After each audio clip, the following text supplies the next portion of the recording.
Elle est la numéro 1 mondiale de la vente d'eau minérale. Elle est présente quasiment partout sur la planète alors qu'elle vient d'un tout petit pays, la Suisse. Vous avez deviné? Eh oui, il s'agit de Nestlé.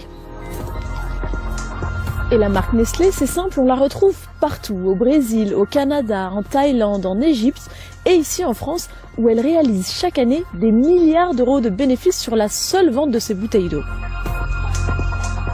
La multinationale a racheté près de 72 marques d'eau, mais en réalité, ce qu'elle rachète, c'est des dizaines de milliers de points d'eau à travers le monde, et c'est là que ça devient grave.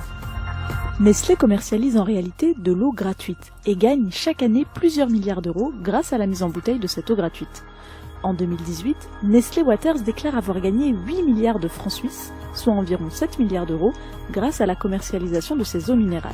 Ces eaux, vous les connaissez forcément, Perrier, San Pellegrino, mais aussi et surtout Vittel, Contrex et Épar. Et c'est justement ici, entre Vittel et Contrexéville, que sont forées et puisées ces eaux qui appartiennent en réalité à tous les habitants de la région.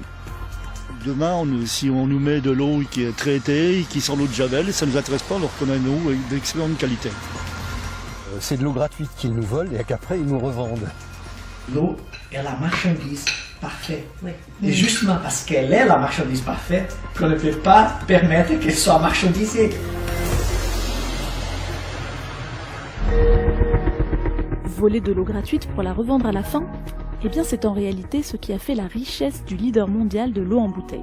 Comme le disait en 2005 l'ancien PDG de Nestlé, l'eau est une denrée alimentaire comme les autres et doit avoir une valeur marchande. Et alors que 2,1 milliards de personnes n'ont toujours pas accès à de l'eau potable, le géant suisse possède au moins une usine d'embouteillage dans chaque pays. Et qu'est-ce qui se passe ici en fait? En gros, Nestlé puise dans la nappe phréatique ici, dans laquelle les habitants ont de l'eau courante. Oui. Sauf que Nestlé puise énormément d'eau. Oui, il y a un vrai conflit d'usage entre tous les usagers de cette nappe d'égrès. Tout ce monde-là, la population, les industriels, les agriculteurs, les bêtes, consomment 3 millions de mètres cubes et ils s'en rechargent que 2 millions. Donc le calcul est assez simple. Donc ça veut dire qu'il y a un déficit chaque année de l'ordre de 1 million de mètres cubes. Et la nappe, l'eau de la nappe baisse, le grès se tasse de 30 cm par an. Donc on a déjà perdu 10 mètres facilement. Et du coup, ce qui se passe, c'est qu'on souhaite favoriser Nestlé au détriment des habitants. C'est-à-dire qu'on va dire aux habitants, on va aller chercher une autre eau, puisque la nappe phréatique est en danger. On va aller vous chercher une autre eau, et puis on va laisser cette eau-là de source pour Nestlé. Voilà, c'est exactement ça. Pour nous, c'est une inversion des priorités, quoi. C'est normalement la population qui devrait avoir le privilège d'utiliser l'eau qui est sous les pieds. Puis si on reste, on voit ce qu'on peut faire. En gros, ici, l'avantage, c'est que l'eau du robinet est directement de l'eau minérale. Et donc, en théorie, l'eau qui coule dans les toilettes, c'est la même que celle qu'on achète en magasin. Mais le problème, c'est qu'à cause de Nestlé Waters, la nappe phréatique s'épuise. Et l'eau qui devait être en priorité réservée aux habitants risque d'être réservée en priorité à celui qui rapporte de l'argent, Nestlé. L'argument phare, c'est que Nestlé, il embauche énormément de personnes ici. Alors, Nestlé embauche environ 1000 personnes. Mais il faut voir ce qu'il a débauché, si j'ose dire. En 40 ans, il y a eu 3500 emplois de supprimés. C'est considérable. Donc cet argument de ça crée de l'emploi? C'est un faux argument, mais c'est très difficile de le déconstruire. Les deux arguments qu'on nous donne tout le temps, c'est les retombées économiques. On l'a vu, il n'y a pas de surtaxe qui est versée aux municipalités. Vittel et Contrexéville ne reçoivent rien sur l'eau bonne source. Ici sont puisées plusieurs eaux. Épar, Vittel, Contrex et Bonne Source, chacune puisée à des niveaux de profondeur différents dans la nappe phréatique. Et le niveau de profondeur que se partagent les habitants et Nestlé Waters, c'est celui de l'eau Bonne Source. Problème, cette eau n'est pas vendue en France, mais principalement en Allemagne. D'autant plus que Nestlé n'achète pas cette eau bonne source puisqu'il a ses propres forages. Donc c'est de l'eau gratuite qu'ils nous volent et qu'après ils nous revendent. Alors comment est-ce qu'ils arrivent à avoir leur propre forage et à prendre de l'eau qui ne leur appartient pas? Parce qu'ils ont une autorisation gouvernementale. Certains médias allemands qualifient même ce qui se passe ici de Watergate européen. Et pour cause. Selon l'association Vosges Nature Environnement, depuis 1992, date à laquelle Nestlé rachète Vittel, Nestlé serait responsable à elle seule de plus de 80% du déficit de la nappe. Et suite logique, Nestlé souhaite implanter d'autres forages dans les villages alentours. On a appris qu'il y avait 2 forages de prévus sur la commune de Valfaucourt. À ma grande surprise et à la surprise aussi de la collectivité, puisque même le maire n'était pas au courant. Et puis, compte tenu des besoins croissants de la consommation d'eau, ils ont été obligés de prévoir un 3e forage. Et à l'époque, ils avaient consulté un géologue privé pour savoir le bon endroit pour l'implanter. Et il leur a été conseillé de s'éloigner de plusieurs dizaines de kilomètres pour éviter de trop impacter le secteur avec trop de forages qui risquerait à la longue de provoquer une pénurie. C'est là que personnellement j'ai réagi. Et avec mon épouse, qui est aussi remontée que moi, étant propriétaire de la parcelle là, qui était à l'époque emblavée en maïs, on a décidé de réaliser quelque chose, comme on est paysan, avec des bottes de paille. Malgré nos demandes préalables et nos tentatives, il nous a été impossible de rencontrer des représentants de l'usine Nestlé Waters pour leur poser nos questions.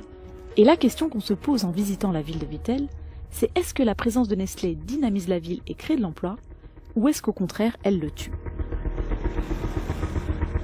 Et ici, on a un petit peu l'impression que tout est construit autour de Nestlé. La gare de Vittel, par exemple, elle n'est plus desservie pour les voyageurs. Par contre, il y a une entreprise qui peut toujours l'utiliser, c'est Nestlé.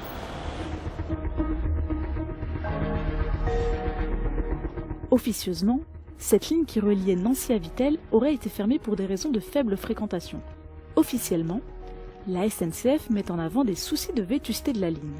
Problème, nous avons vu de nombreux trains partir de la gare de Vittel, et c'est d'ailleurs inscrit noir sur blanc sur le site de Nestlé. En 2011, Nestlé Waters, France Belgique et SNCF Réseau ont signé une convention de partenariat sans précédent dans le secteur des eaux embouteillées. Dans notre usine située dans les Vosges, ce sont 55% de nos produits qui sont transportés par le rail, une proportion 5 fois supérieure à la moyenne nationale. La gare de Vittel a-t-elle été privatisée par Nestlé? À ce jour, la SNCF n'a toujours pas répondu à notre question. Et du coup, le nouveau transport pour les habitants, c'est l'autocar. Mais la gare de Vittel n'est pas le seul édifice à fermer. Sort de nombreuses villes moyennes, plusieurs commerces finissent par déposer le bilan. À tel point que l'économie de la ville repose aujourd'hui principalement sur une seule entreprise, Nestlé. C'est d'ailleurs à se demander si on est à Vittel ou à Nestléville. Partout sur les panneaux, des indications pour faciliter l'accès et le transfert de marchandises de l'entreprise. Mais ce qui se passe à Vittel est loin d'être exclusif à cette ville. Il y a des endroits où c'est encore pire. Dans plusieurs pays comme au Pakistan, l'eau potable n'existe plus qu'en bouteille. Et cette eau potable, c'est Pure Life, la bouteille la plus vendue dans le monde. Aux États-Unis, au Canada, au Brésil, des citoyens dénoncent les abus de la multinationale. Certains sont même venus jusqu'à Vittel pour réfléchir à internationaliser la lutte contre le géant. L'eau est la marchandise parfaite. Et justement parce qu'elle est la marchandise parfaite, qu'on ne peut pas permettre qu'elle soit marchandisée. Pourquoi c'est la marchandise parfaite? Pour tout le monde à la maison. La demande ne va qu'accroître, les prix ne va qu'augmenter pour miner l'eau. C'est beaucoup plus bon marché que de miner des minéraux parce que tu n'as raffinerie, tu creuses un peu, l'investissement c'est ridicule. Et si tu as le contrôle des sources d'eau, qui va dire dans quelle direction va l'agriculture d'un pays, dans quelle direction va l'industrie d'un pays, tous, parce qu'on a besoin de ça pour tous. Donc c'est au-delà de tout cet instrument de contrôle social. We're much stronger as a group, and so between all of us, it looks kind of disparate, right? So we've got Brazil, we've got France, we've got Canada, and by putting ourselves together, we realize that we're stronger. So in looking at the stories, just looking on the internet, the stories about Nestlé that are showing up, they're like little fireworks that are coming around. Comment une lutte peut fonctionner contre Nestlé? Quand j'étais petit, j'ai vu un dessin de Walt Disney qui s'appelle Le Roi Arthur. Dans ce dessin, il y a un moment qu'il y a une bagarre entre un magicien très très mauvais et un magicien qui est le bon. Et le magicien mauvais, il se transforme dans des animaux chaque fois plus gros. Et celui qui est bon dans des animaux chaque fois plus petits. Et il y a un moment que le mauvais est un dragon avec deux feux énormes. Et les petits se transforment dans les virus de la grippe du dragon. Et il y a quelque chose d'important à prendre là-dessus. Nous sommes petits. Oui, nous sommes des virus. On peut être partout.